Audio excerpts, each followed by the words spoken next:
Hello everyone, welcome to digital literacy. आज का यह वीडियो क्लास 10 के स्टूडेंट्स के लिए है। क्लास 10 के लिए मैंने RDBMS के सीरीज़ के 2 वीडियोस बनाए हैं और यह तीसरा वीडियो आज आपको बताएगा कि किस तरीके से सेलेक्ट स्टेटमेंट के साथ ग्रुप बाय यानी where clause and order by यानी असेंडिंग और डिसेंडिंग ऑर्डर वाले कमांड्स को यूज़ करते हैं।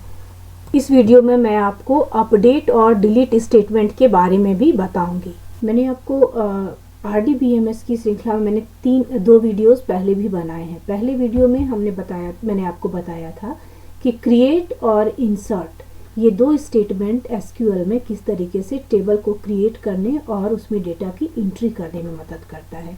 इसके अलावा जो मैंने इसके पहले वाला वीडियो बनाया था वो था सेलेक्ट स्टेटमेंट के बारे में, select statement with arithmetic operations. और ये दोनों वीडियो का लिंक मैं डिस्क्रिप्शन बॉक्स में डाल दूंगी। अगर आपने मिस किया है तो आप उसे काइंडली ज़रूर देखिए, क्योंकि बिना उन्हें देखे आप इस वाले वीडियो को नहीं समझ पाएंगे। आइए देखते हैं। पिछले वीडियो में मैंने इस टॉपिक से ही शुरू किया था, रिट्रीव डेटा यूजिंग क्वेरी। और रिट्रीव डेटा यूजिंग क्वेरी में मैंने आपको बहुत सारे टॉपिक्स बताए थे। जो हमारा बाकी रह गया था वह था ग्रुपिंग ऑफ डेटा। ठीक है, ग्रुपिंग ऑफ डेटा में कैसे हम लोग डेटा को ग्रुप करते हैं उसके बारे में बताना है, और कुछ और बेसिक SQL कमांड्स जो रह गए थे उन्हें मैं आज कंप्लीट करने की कोशिश करूंगी। आप काइंडली चैनल पर जाकर उन वीडियोस को ज़रूर देखिए। ठीक है, आगे इसमें बढ़ते हैं। तो जो सेलेक्ट के साथ ऑप्शनल क्लाउज है, एक है वेयर, दूसरा है ऑर्डर बाय। अपडेट और डिलीट की बात हम लोग बाद में करेंगे।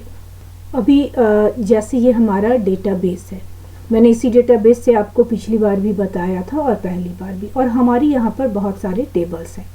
तो जो हमारा SQL का सेलेक्ट स्टेटमेंट है वो क्वेरीज से काम करता है। क्वेरीज में जाके create query in SQL view. ठीक है, तो यहाँ पर हमने अब तक सेलेक्ट स्टेटमेंट लिया। तो पहले आप टेबल देख लीजिए। जैसे मान लीजिए हम लोग इंप वाले टेबल पे काम कर रहे थे। इस इंप टेबल पे मेरे पास 4 कॉलम हैं, यानी फील्ड नेम है, EID, E-नेम, सैलरी और सिटी। मैंने इसी टेबल को पिछले वाले वीडियो में भी यूज़ किया था, इसलिए मैं इसे फिर से यूज़ कर रही हूँ। इस बार मैं आपको वेयर क्लाउज बताऊंगी। अभी यहाँ देखिए बहुत सारे ऐसे कॉलम्स हैं जहाँ पर कि रैंडमली डेटा स्टोर्स है। लाइक सैलरी में बहुत सारे मल्टीपल सैलरी स्लॉट्स हैं।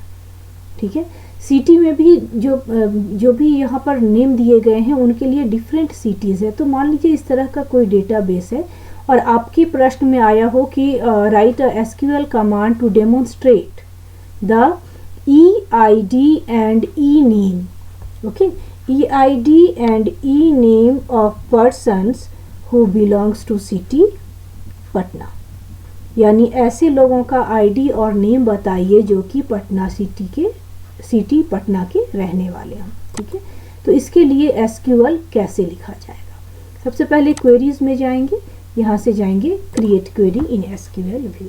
ठीक है, यहाँ पर आएंगे और यहाँ पर लिखेंगे सेलेक्ट। मैंने कहा था EID, तो EID कॉलम का नाम है। कोई भी कॉलम का नाम डबल कोट्स के अंदर लिखा जाता है, कॉमा, फिर से डबल कोट्स, और मैंने यहाँ पर लिखा E-नेम। ठीक है, फ्रॉम में टेबल का नाम, तो टेबल का नाम हमारा है EMP। अभी यहाँ पे देखिए हम लोग ग्रुप कर रहे हैं डेटा को, तो कौन सा क्लाउज लगेगा? वेयर। ठीक है, वेयर क्या निकालना था हमें निकालना था कि जहाँ सिटी का नाम पटना हो, तो सिटी फिर से एक फील्ड का नाम है, तो सिटी डबल कोट्स के अंदर जाएगा। Where city equals to Patna एक रिकॉर्ड है, तो रिकॉर्ड हमेशा सिंगल कोट्स में होता है, तो PATNA, और यहाँ पे टर्मिनेशन। इस कोड को ध्यान से समझिए। सेलेक्ट स्टेटमेंट हमारा एज यूजुअल स्टेटमेंट है। EID और E-नेम आपको एक्सट्रैक्ट करना है। आपकी यही क्वेरी है कि आप एम्प्लॉय टेबल से EID और E-नेम निकालिए उन व्यक्तियों का, यानी आप ग्रुपिंग कर रहे हैं जिनका की शहर जो है वो पटना है। तो यहाँ पर EID, E-नेम और सिटी ये तीनों फील्ड के नेम है। कोई भी फील्ड का नाम डबल कोट्स के अंदर लिखा जाता है। ठीक है, और जो रिकॉर्ड्स होते हैं, जो डेटा रोज में स्टोर होते हैं, उन्हें हमेशा वैल्यूज़ को हमेशा सिंगल कोट में लिखा जाता है। तो मैंने इसको लिखा और अभी इसको यहाँ से रन करेंगे। तो देखिए ये आपको क्वेरी का रिजल्ट आ गया। EID1 जिसका नाम की राम है, और EID3 जिसका नाम की हरी है, और तीसरा EID6 जिसका नाम की प्रशांत है। आपको दो ही इंफॉर्मेशन लेने थे, EID और E-नेम। तो देखिए यहाँ EID और E-नेम आया है, ठीक है, उस टेबल से जिसमें कि इन लोगों के शहर का नाम पटना था, ठीक है। अभी आपके मन में एक बार आ सकता है कि मुझे शहर का नाम भी चाहिए बगल में, तो हम लोग क्या करेंगे, यहाँ पर क्लिक करेंगे, कॉमा लगाएंगे और यहाँ पर लिखेंगे सिटी, ठीक है। Select EID E name city from EMP where city equals to Patna. तो देखिए आपको यहाँ पर इस बार सिटी भी यहाँ पे आ गई और आपको सिटी का नाम भी दिख रहा है, ठीक है। अगर आपको पूरा डेटा चाहिए था, पूरा डेटा का मतलब है आपको सारे कॉलम्स चाहिए, EID E-नेम सैलरी और सिटी, तो हम लोग इसको अलग अलग कॉमा में नहीं लिखेंगे। उस समय हम लोग क्या करेंगे, इसको यहाँ से रिमूव करेंगे और हम लोग यहाँ पर कमांड लिखेंगे सेलेक्ट एस्ट्रिक, बिकॉज एस्ट्रिक का मतलब होता है सारे columns. Select asterisk from EMP where city equals to Patna. तो इस बार आपको यहाँ पर एक और कॉलम दिखेगा, वो कॉलम होगी सैलरी। देखिए EID E-नेम सैलरी और सिटी, ठीक है। तो जब भी आपको क्वेरी लिखनी होती है तो इस बात का हमेशा ध्यान रखिए कि क्या प्रश्न पूछा जा रहा है, ठीक है, और प्रश्न के अकॉर्डिंग ही हम लोग क्वेरी लिखते हैं। अभी मान लीजिए मुझे यहाँ जाना है ऐसे एम्प्लॉयज़ के बारे में जिनकी सैलरी जो है वो 20,000 से अधिक है, ठीक है।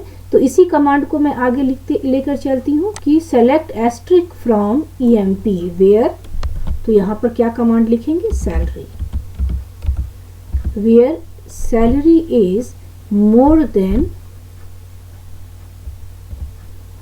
जो भी वैल्यू आपको देनी हो, तो मान लीजिए आपको 20,000 देनी है तो आप 20,000 दीजिए,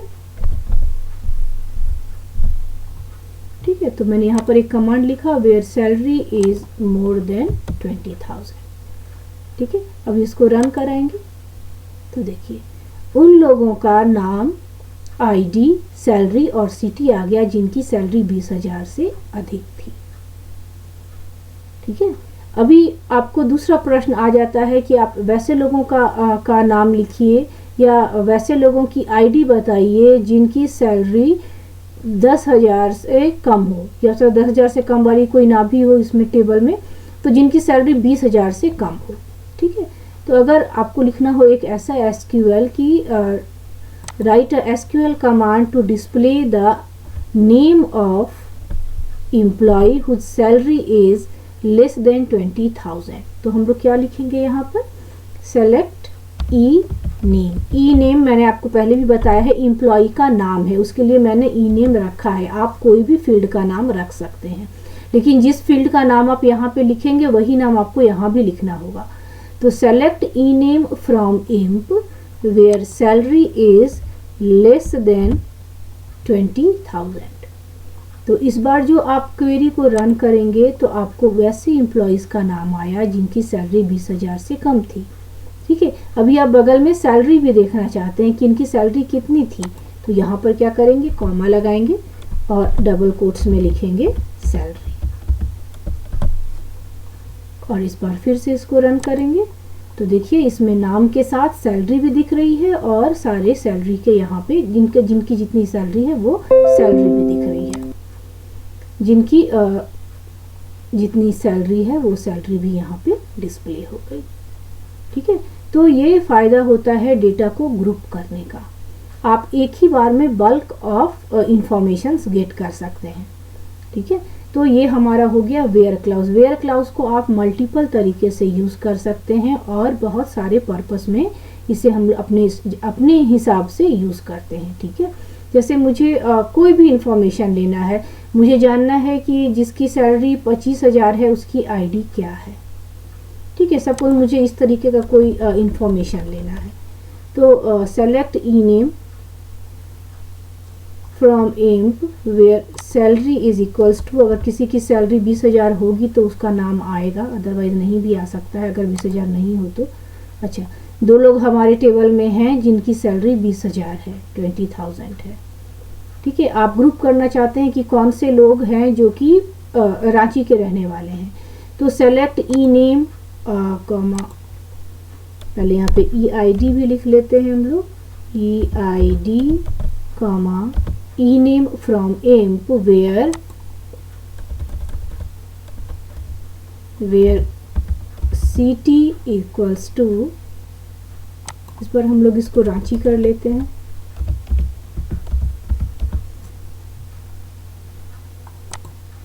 तो 2 लोग हैं हमारे टेबल में, गोपाल और अमित, जिनका शहर जो है वो रांची था। ठीक है, तो इस तरीके से आप किसी भी क्वेरी को यहाँ पर निकाल सकते हैं। ठीक है, अभी मान लीजिए कि मुझे पूरे डेटा को लेना है और अब मुझे ऑर्डर बाय पे काम करना है। ठीक है, तो ऑर्डर बाय का मतलब हो गया असेंडिंग ऑर्डर या डिसेंडिंग ऑर्डर में टेबल को निकालने के बाद उसे स्टोर करना। अब हमारा दूसरा स्टेटमेंट, अगर मुझे जो मेरा टेबल है वहाँ से एम्प्लॉय नेम को असेंडिंग ऑर्डर में या डिसेंडिंग ऑर्डर में देखना है, तो हम लोग इस कमांड को किस तरीके से लिखेंगे, आइए दिखाती हूँ। ये तो हमारा पिछला वाला कमांड ही है, तो इसी कमांड को मैं आपको यहीं पे दिखा रही हूँ। तो यहाँ पर लिखेंगे जैसे सेलेक्ट एस्ट्रिक, ठीक है, सेलेक्ट एस्ट्रिक फ्रॉम, मैं इसका कैप्स लॉक ऑन कर देती हूँ, सेलेक्ट एस्ट्रिक फ्रॉम EMP। ठीक है, और इसके बाद अब जो लिखा जाएगा इसको ध्यान से देखिएगा, ऑर्डर बाय ई नेम, तो यहाँ पर लिखेंगे ई नेम और इसके बाद ASC असेंडिंग ऑर्डर। ठीक है, सेलेक्ट एस्ट्रिक फ्रॉम एम्प्लॉय, आपको सारे कॉलम्स यहाँ पे दिखेंगे अभी, लेकिन उनका जो नाम होगा एम्प्लॉय का वो असेंडिंग ऑर्डर में होगा। ठीक है, तो जैसे ही नाम असेंडिंग ऑर्डर में आएगा तो जाहिर सी बात है कि एम्प्लॉय की ID रैंडम हो जाएगी, क्योंकि हमने पहले ID को असेंडिंग ऑर्डर में ऑलरेडी अरेंज कर रखा था। अभी यहाँ पर देखिए नेम जो आ गया, ये पहले A, फिर D, फिर G, फिर H, फिर P, फिर R, इस तरीके से ये हमारे पास आ गया। इसी कमांड में अगर आप चाहते हैं कि आपका जो टेबल हो वो EID से सॉर्टिंग हो उसकी, तो यहाँ पर ई नेम हटाएंगे और यहाँ पर टाइप करेंगे EID। ठीक है, सेम ही कमांड रहेगा, यहाँ EID करेंगे तो भी ये आपका EID जो है ये असेंडिंग ऑर्डर में हो गया। ठीक है, अभी देखिए आप 1 2 3 4 करके ये पूरा 15 नंबर तक है। इसके पहले हमने इसको नेम पे सॉर्ट किया था, तो नेम पर ये हो गया था। अभी अगर आप EID को डिसेंडिंग ऑर्डर में लेके जाना चाहते हैं तो यहाँ से लिखेंगे ASC हटाएंगे और DESC मीन्स डिसेंडिंग ऑर्डर। जब इसको रन किया तो देखिए यहाँ पर कोड आउटपुट आपको यहीं पे दिख रहा है 15, 14, 13, 12 और ये पूरा आपका डिसेंडिंग ऑर्डर में हो गया। अगर आप ई नेम को चाह रहे हैं डिसेंडिंग ऑर्डर में करना तो आप यहाँ से EID को हटाएंगे और इस जगह पर लिखेंगे ई नेम। तो ई नेम में क्या होगा, पहले जेड वाला नाम आएगा, अगर जेड का नाम होगा यहाँ देखिए जिया, जेबा, सोनल, सोनम, सोनल, सोहन, रोहन, रवि, राम, रघु, राघव, प्रशांत, हरि, गोपाल, दीपा और अमित। ठीक है, तो आप जिस भी कॉलम को ऑर्डर में रखना चाहें असेंडिंग या डिसेंडिंग, उस कॉलम का नाम ऑर्डर बाय के बाद लिखा जाएगा। ठीक है, ऑर्डर बाय के बाद और उसके बाद ऑर्डर सॉर्टिंग करने का 2 ही कमांड है हमारे पास, ASC फॉर असेंडिंग और DESC फॉर डिसेंडिंग ऑर्डर। ठीक है, तो यहाँ तक तो हमने बात की सेलेक्ट स्टेटमेंट के ग्रुप बाय और ऑर्डर बाय के बारे में। ठीक है, तो अब भी मेरे पास 2 स्टेटमेंट अभी और बचा है, एक है अपडेट और दूसरा है डिलीट। अपडेट और डिलीट आपका यहाँ से काम नहीं करेगा, तो पहले मैं इसको बंद कर देती हूँ। मैंने आपको पहले भी बताया था कि सेलेक्ट स्टेटमेंट जो है ये क्वेरीज वाली जगह से काम करता है। रेस्ट जितने भी स्टेटमेंट होते हैं ये हमारे टूल्स मेन्यू से काम करते हैं, टूल्स मेन्यू में जाकर SQL पे। ठीक है, तो पहला जो स्टेटमेंट मैं आपको बताऊंगी वो होगा अपडेट। अपडेट स्टेटमेंट क्या करता है, ये मॉडिफाई करता है रिकॉर्ड्स को डेटाबेस में, और इसका जो जनरल सिंटैक्स होता है वो होता है अपडेट, फिर टेबल का नाम, फिर सेट, फिर कॉलम का नाम इक्वल्स टू वैल्यू, जो वैल्यू आप उस कॉलम में देना चाहते हैं, ठीक है, और वेयर कंडीशन, ठीक है। सबसे पहले तो डेटाबेस वाले में आ जाइए, एक बार टेबल्स खोल के इंप वाला देख ही लेते हैं कि किसकी सैलरी बढ़ा रहे हैं घटा रहे हैं। जैसे यहाँ पर हमारे पास EID में बहुत सारे नाम हैं, बहुत सारे ID है, सैलरी है, तो मैं क्या कर रही हूँ, रोहन जिसकी ID 8 है, ठीक है, इसकी सैलरी को 14,325 से बढ़ाकर 20,000 करूँगी, ठीक है, यानी 20,000 करना है। तो ये जो टेबल है, ये टेबल एक्चुअल में बैक एंड में होता है सर्वर के पास, ठीक है, और बैक एंड की फाइल्स को फ्रंट एंड के लोग एक्सेस नहीं कर सकते हैं। तो हम लोग इसको SQL कमांड से कैसे करेंगे, टूल्स में जाएंगे सबसे पहले और यहाँ से जाएंगे SQL। यहाँ पर आपको SQL का पूरा कोड लिखना है। तो कोड लिखने के लिए मैं शुरू करती हूँ अपडेट टेबल का नाम था EMP, ठीक है। इसके बाद लिखेंगे सेट, सैलरी एक फील्ड का नाम है तो डबल कोट्स के अंदर होगा, सैलरी इक्वल्स टू, सैलरी जो होगी वो वैल्यू होगी तो यहाँ पे वैल्यू डालेंगे सिंगल कोट्स के अंदर, ठीक है। यहाँ पर कि उस पर्सन की ID क्या थी, उसकी जो ID थी वो ID थी 8। एक सिंगल मिस्टेक किसी भी कहीं पे कोई भी एक एरर होने पे कोड एग्जीक्यूट नहीं करेगा, ठीक है। तो देख लेते हैं रन कराकर, तो कमांड सक्सेसफुली एग्जीक्यूट हो गया है, यानी हमारी जहां ID 8 थी उसकी सैलरी 20,000 हो गई होगी, ठीक है। इसको मैं यहाँ से क्लोज करती हूँ और मैं आपको टेबल खोल कर दिखाती हूँ। यहाँ से ये एम्प्लॉय टेबल है, यहाँ देखिए 8 नंबर, रोहन की सैलरी 20,000 हो गई, ठीक है। तो ये जैसे बैंक में आप जाते हैं कभी और आपको बैंक में आपका एड्रेस चेंज हो जाता है या आपका phone number, mobile number change होता है, तो बैंक वाले आपसे कुछ इन्फॉर्मेशंस लेते हैं और उसके बाद वो आपकी डेटा को अपडेट कर देते हैं। तो एक्चुअल में अपडेट का काम इसी तरीके से होता है, बैक एंड में इसी तरीके से SQL रन करता है, ठीक है।